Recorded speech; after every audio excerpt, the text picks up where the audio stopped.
Folks, you guys know this is Chargers Falcons week, and I thought to myself, well, the Chargers don't really play the Falcons. Who can I get? I asked our buddy Hilberto, I'm like, Gil, who can I get? He's like, there's no one better than the Atlanta Journal-Constitution's Falcons beat reporter, D. Orlando Ledbetter. He's like, this guy is amazing. You want to get him on the show, so we got him on the show. Thanks, D, so much for joining us. How are you doing? Hey, I'm doing great, Fernando. Thanks for having me on What's Up, Boats. I appreciate you jumping on. Man, make it make sense. Everybody thought before the season, Tom Brady and the Bucks are retooling, they're revamping. Here they come with Julio Jones and all these weapons. And then other people said, no, it's the New Orleans Saints. They got a good defense. They got some good pieces. But no, it's actually the Atlanta Falcons going into week 9 that are leading this division with Marcus Mariota. What is going on in Atlanta? What's in the water in Atlanta? Well, Fernando, they've been very fortunate. They were 3-3 in one-score games. They beat the 49ers by 2 scores, and they lost to the Bengals, in a blowout. Bengals blew them out. But, they showed some fight early on in the season. Almost beat the Saints early, lost that game late. Then went to the Rams, got down 28-3, but fought back some kind of way.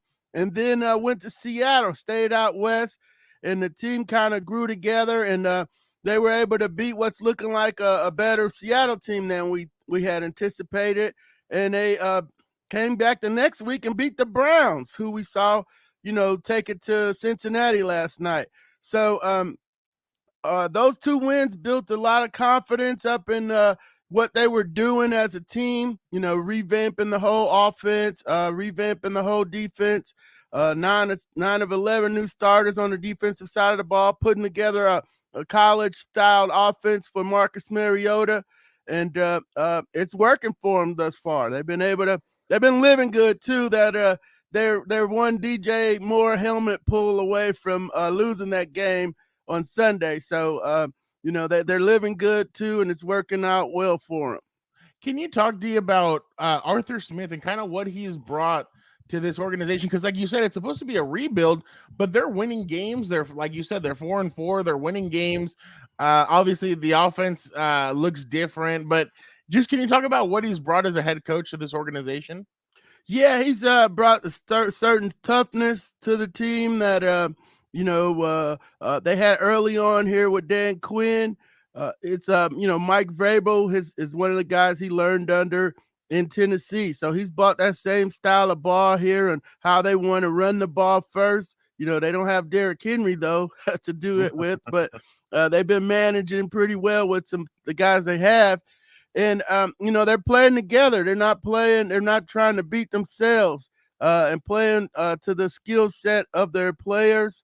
Not asking them to do things that they can't do, and it's working out for them.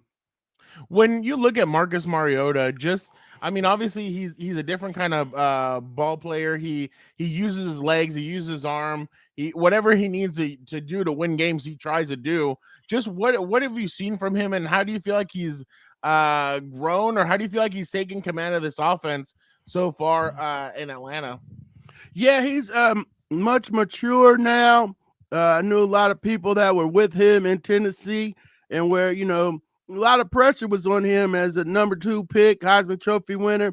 He doesn't have that anymore. He's been to the top and the bottom. So, now mistakes don't weigh on him as much as they used to.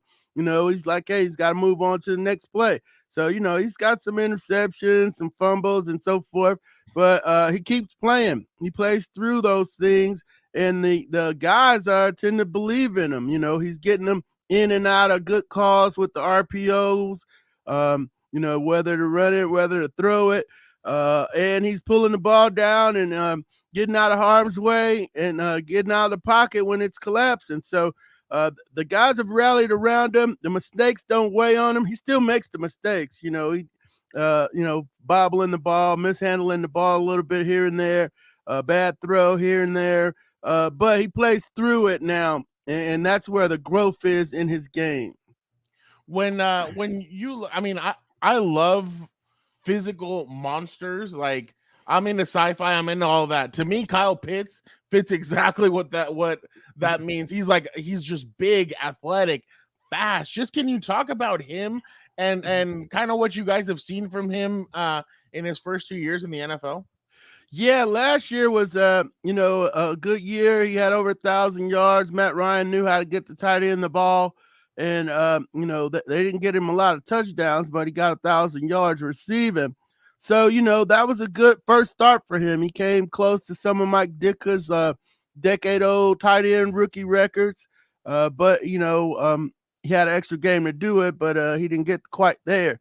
So now second year, new quarterback. It's taken a little while for them to get going in the passing game, but we saw a little bit last week where he gets to 80 yards, 5 catches for 80. But the two big games, two of the wins, Seattle and Carolina, he had over 8 targets. So when they get him, if they got to force feed him, they need to force feed him. And they're figuring that out right now on how to move him around and get him his touches, because that'll balance out this offense, this run heavy offense.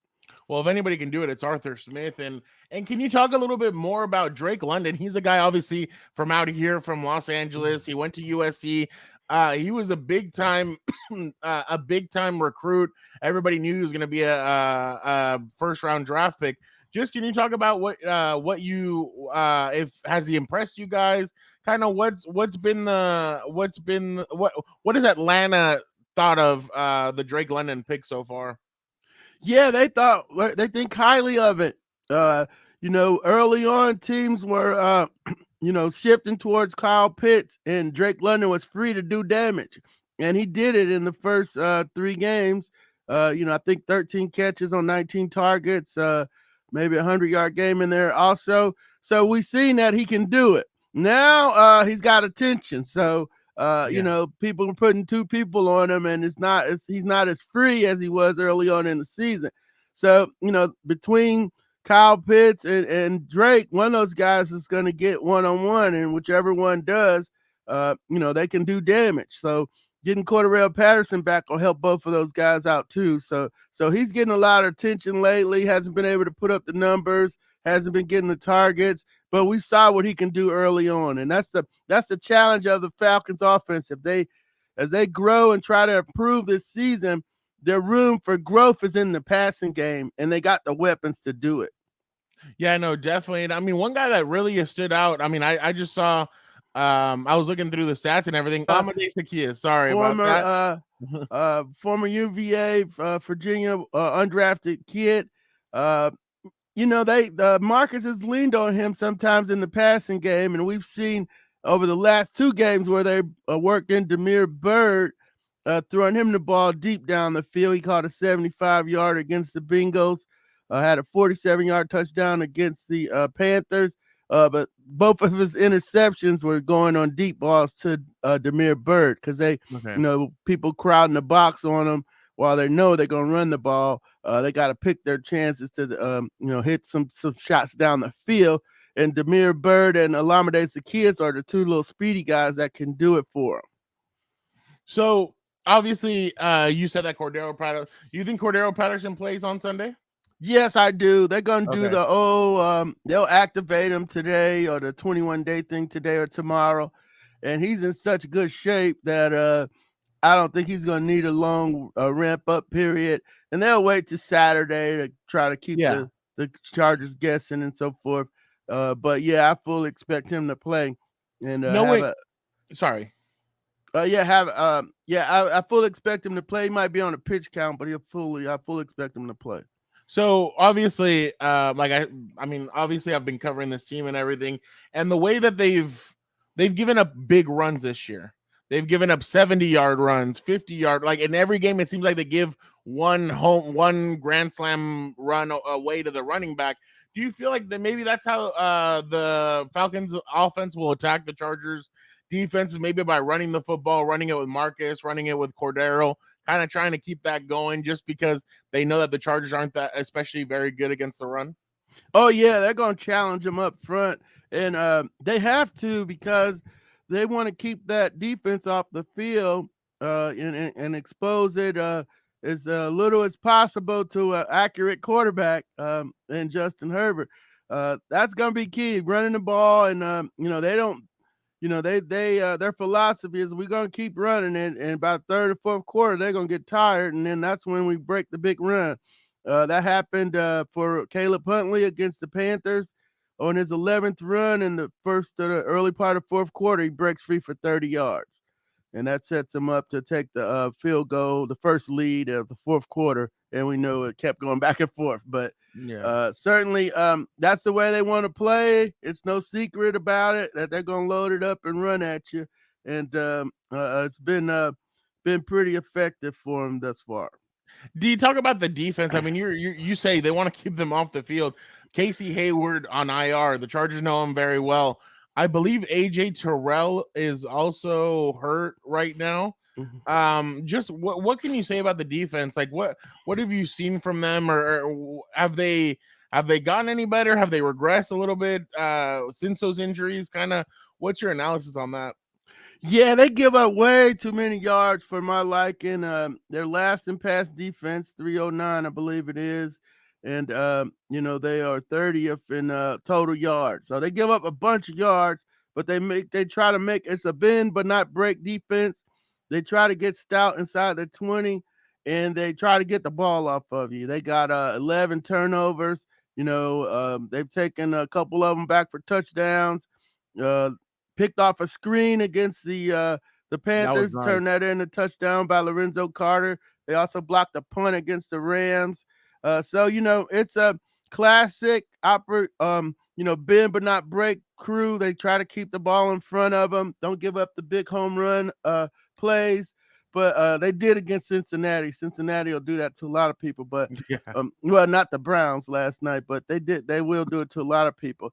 So that's how they're trying to play. They're trying to, they're going to let you go down the field slow, but they're not trying to give up the home run ball. So, they'll be on Eckler.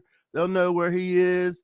Mike Williams is, they know who he is. And I guess Keenan Allen came back against Seattle, and he's, done some damage against the Falcons in the past also. So they know the weapons that the Chargers possess, and they got to take some of them away. I don't know. I think Eckler's the one that'll get most of their attention, but Williams and Allen will be open in the secondary, no doubt about it.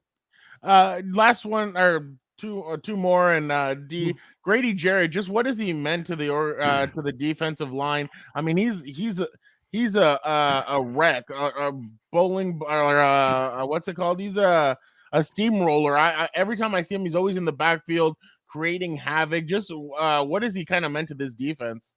Yeah, he's been the stalwart on the defensive side of the ball.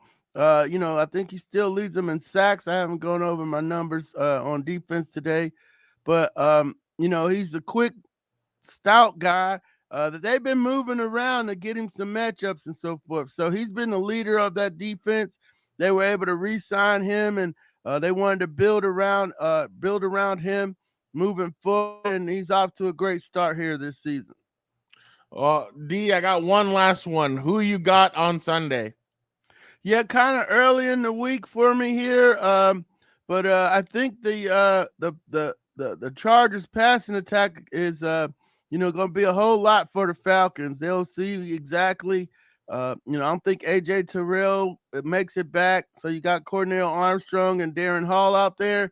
So I'm thinking I got it down to it's going to be the Falcons either running the ball or the Chargers passing it.